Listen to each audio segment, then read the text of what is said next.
Start na ako. Okay. Nag-1, 2, 3 ka ba? Apo, go na. Noong unang panahon ay may isang isda na napakaganda. Makinis at ngiti ng ang kanyang mga kaliskis. Lakasan mo po. Pa pagmasdan ang mga kalikpik niya at buntot. Kapag lumangoy, nangusap ang mga mata niya kapag tinitig at manipis ang kanyang mga labi.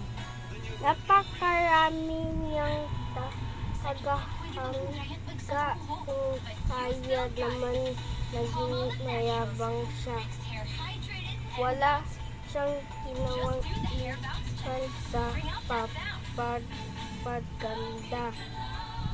Lahat ng mga isda ay may kani-kanyang gawain sa ilalim ng dagat.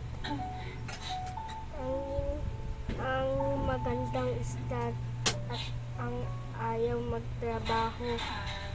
Kanya ay baka masira ang kanyang mga kaliskis at mga palikpik. Guys, nainis ang ibang mga isda. Kanila ay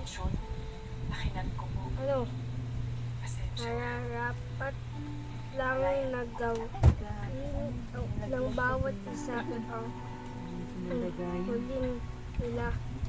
Nagkaisa sila ng huwag linisin ang kayaan ng magandang isda. Lakas po. Nagkatanong bumisita sa lugar nila ang Diyosa ng karagatan. Malayo pa ay naaamoy ng Diyos sa ang mga dumi na naipon sa tapat ng bahay ng magandang isda. Nagalit ang Diyos dahil hindi kinakapanan ng magandang isda. Pa next! Yan, patapos na. Ha? Ang pagpapanatili ng kalinisan at ayusan sa ilalim ng dagat. Nalaman din ng Diyos na dahil sa mamahal ng isda sa sariling ganda. Kung kaya ayaw na ito magtrabaho, dahil dun ay pinarusahan ng Diyos ang magandang isda. Pinapangit niya ang isda. Umitim ang kumapal ang balat niya. Kumapal din ang kanyang puso at tumigas ang kanyang katawan. Inaatasan din kitang maging kapag linis ng buong karagatan.